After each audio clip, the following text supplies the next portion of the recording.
guys? Welcome back to the Forza Mentality, and there is a lot going on in the Serie A right now. These last couple of days, there's been a lot of drama, a lot of news that's been coming out, and there's a lot to talk about. So let's just get right into it. Starting off with Inter, who have been very active in this transfer window so far. They're looking to get, and it looks like it's going to happen, Lukaku. Lukaku looks like he's going to be going back to Inter. Right now, it looks like it's going to be a loan.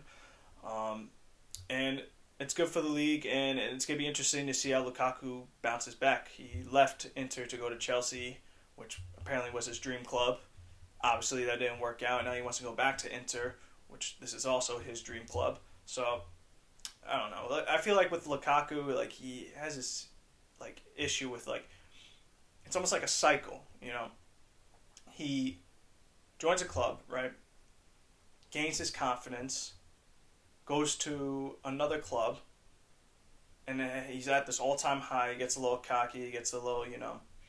And then things start not going his way, loses his confidence, goes back to another team, gains his confidence back, leaves again, loses his confidence. Like, it's just a constant cycle of him getting confidence, getting cocky, losing confidence.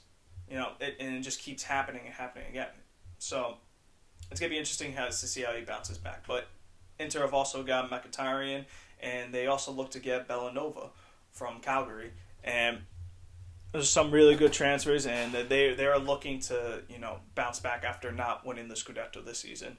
And I gotta say, they are looking strong, and it's going to be, I feel like it's going to be another very entertaining Serie A season to watch. And with that being said, Juventus is another team who, you know, want to bolster their squad. These last two seasons have been quite disappointing for them, so they're going to want to bounce back as well and, you know, make a statement to let the world know that they are Juventus and, you know, that they've won 8 to 9 Scudettos in a row. So we'll see. We'll see how well they're going to do. They look to bring back Pogba. They're still working on the Di Maria situation, but that just seems all up in the air. Like, you don't know what's true, what's not.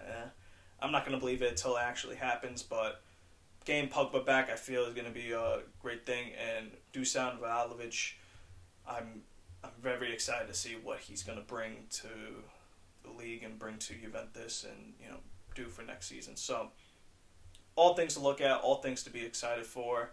And as well as Milan, they, right now, haven't really done anything. They haven't really been that active. And a lot of Milan fans are getting very bothered and upset by this.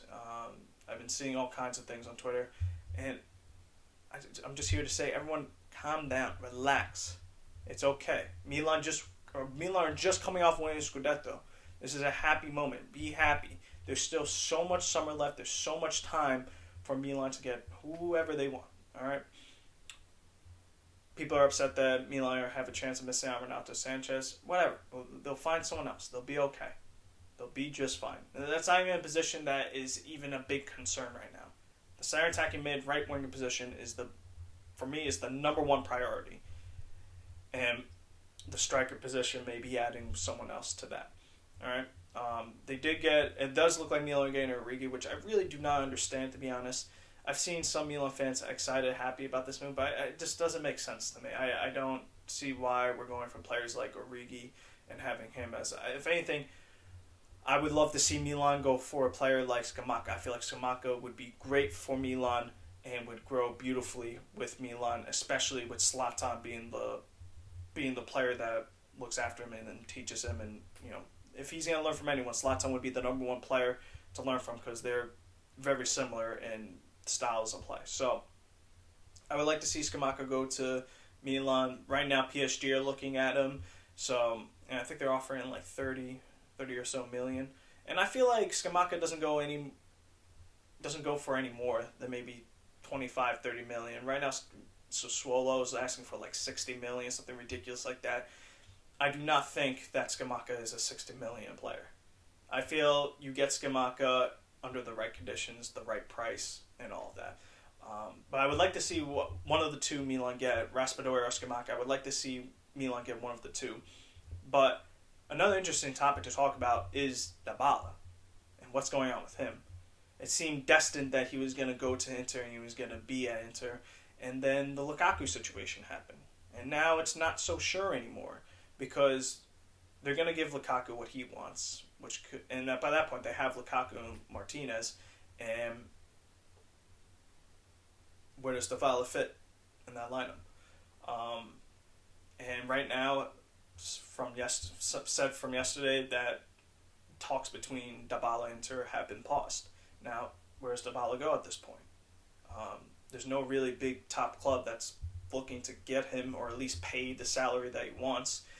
And one of the teams that we've seen is Sevilla, who are offering $3 million a season, which is nowhere near what Dybala wants and is what's looking for.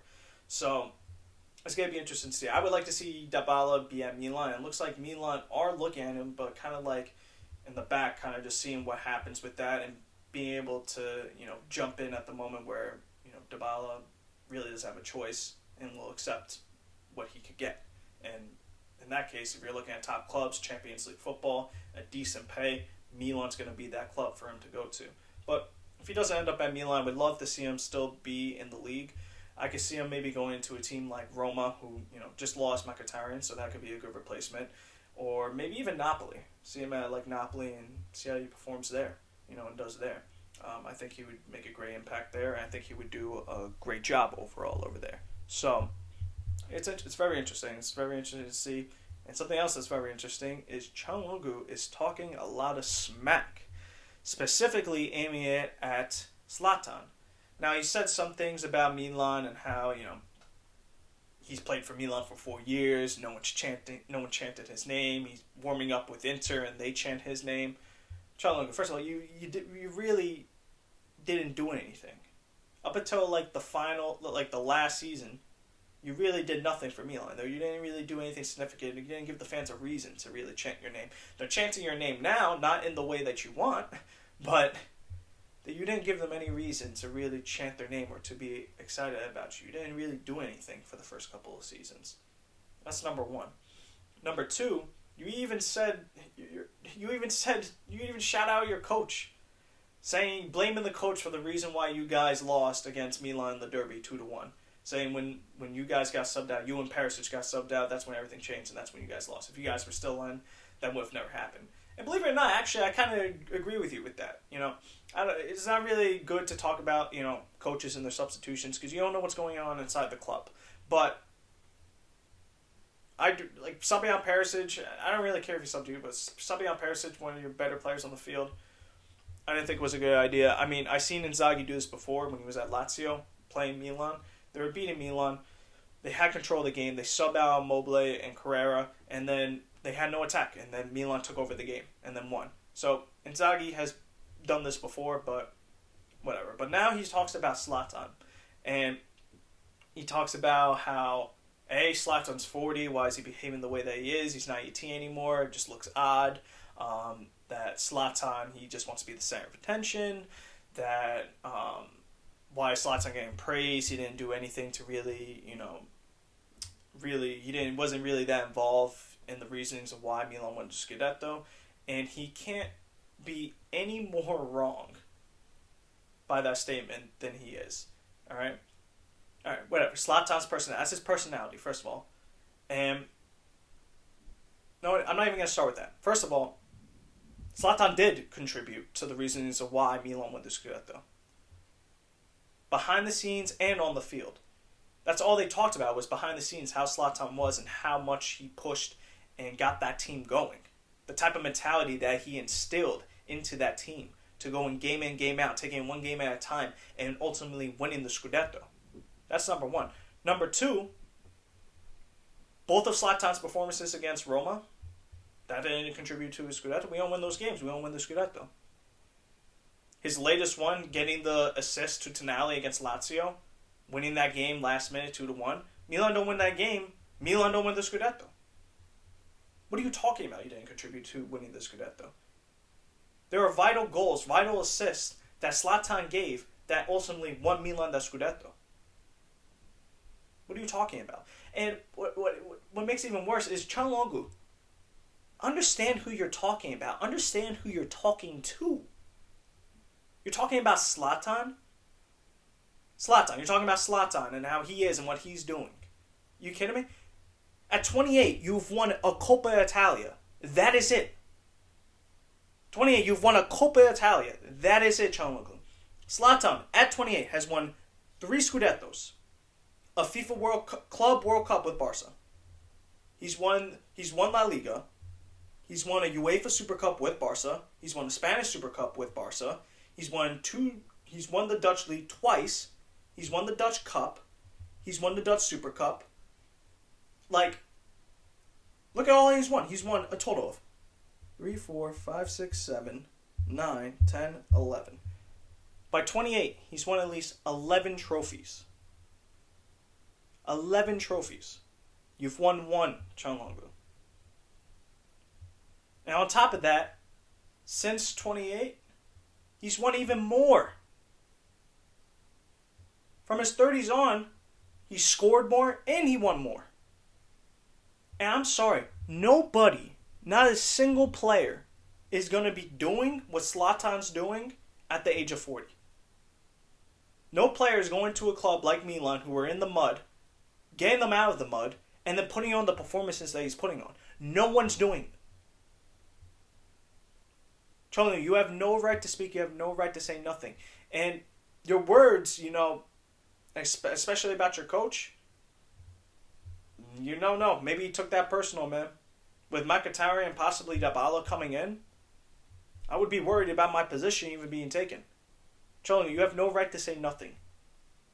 Be a sore loser, sit in your little kid seat, and try to learn before you start saying stuff. You have no right to say nothing because you've won nothing. You've done nothing. Until you have, then you could talk. But you can't talk talk like you're a player like Zlatan. Expect to get all you're doing is just backtracking now and trying to make up and try to say, "Oh, I didn't mean it like that," or you look like an idiot, man. Win something, do something, then talk. Until then, say nothing. But with that being said, it's going to be exciting to see what else is going to happen throughout the summer regarding transfer news, regarding which player is going where. And let me know, guys, what you guys think, where you would like to see happen in the transfer window, which players you would like to see go to which club. And yeah, thank you guys so much for watching. Like and subscribe. And always remember to keep that Forza mentality.